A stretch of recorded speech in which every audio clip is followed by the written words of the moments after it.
Okay, this problem is saying here's an equilibrium expression. I'm going to give you the change in enthalpy of the reaction. I'm saying that the change in enthalpy of the reaction is going to be less than 0. So delta H equals a negative number. And I want to say, how does the equilibrium mixture respond to the following changes? So this is Le Chatelier's principle. And Le Chatelier's principle is essentially saying that an equilibrium system will respond to perturbations in that system in a way that reestablishes the equilibrium. And so, and that's, you know, a quicker, a kind of a more simplistic view is that the equilibrium system will move away from the stress that you cause on it. Or the thing is that doesn't work all the time, but stress is certainly the first brush. That's a basic way that you can start to understand the concept of Le Chatelier's principle. At the end of the day, you're going to have an equilibrium constant, and the equilibrium constant is going to be a constant.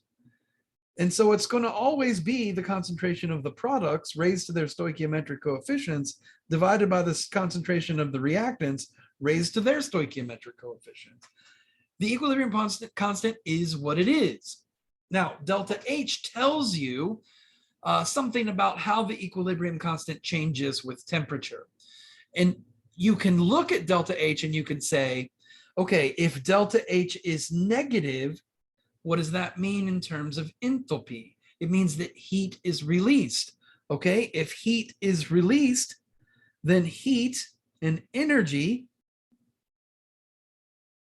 is a product.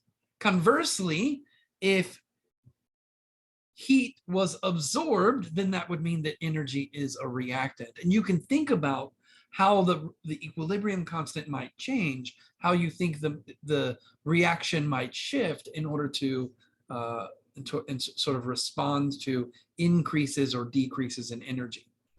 So let's take a look for the very first look.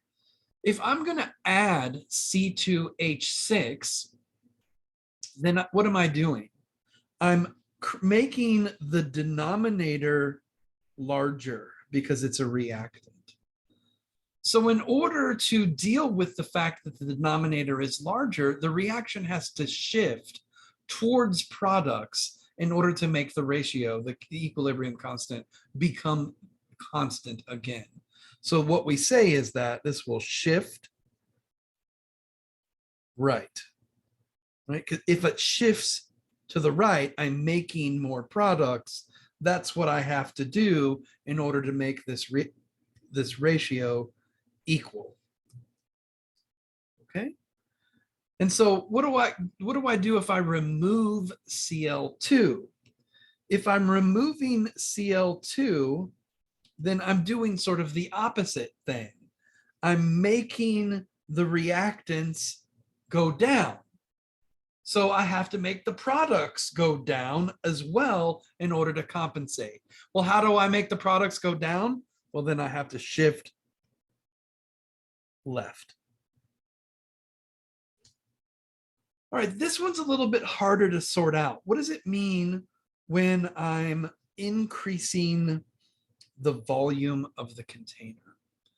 Well, increasing the volume of the container or decreasing the volume of the container will change the concentration of any substance that's in the gaseous form.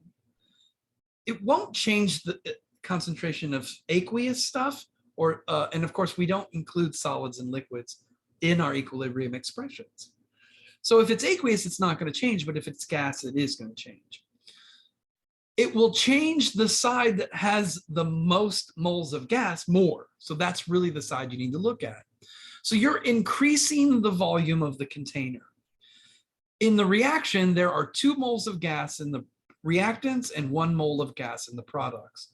So we have to look at the reactants because there's more moles of gas there. It'll affect that side more. If I increase the volume of the container, then what am I doing to the reactants? I'm decreasing the concentration, right? Because the volume, moles per liter, the volume is in the denominator. Increasing the denominator reduces the molarity. So what must I do to compensate for that? I must also reduce the amount of products. So how do I reduce the amount of products? Well, I shift away from the products. I shift left. Okay. What's next? I want to increase the temperature. This is where the enthalpy comes in. Enthalpy is negative. We'd said earlier that energy is going to be treated as a product. Since energy is released, I can consider energy to be something that's produced in the reaction, a product. If I add a product, products go up, then I have to do something to increase the reactants. And so what happens when I increase the reactants? I'm going to shift to the left as well. Okay. How do I deal with removing C2H5Cl? Well, I'm going to remove a product. So the product goes down. I have to do the same thing to compensate for that. So I'm going to have to remove some reactants.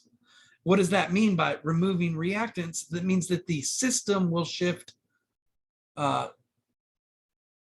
towards the products away from the reactants. So I'm going to shift right. So by using Le Chatelier's principle, we're able to predict how the equilibrium mixture will respond to perturbations. And when we say respond to perturbations, we mean which way will the equilibrium shift? Will it make more products, shift right, or will it make more reactants, shift left? Here are the 5 answers.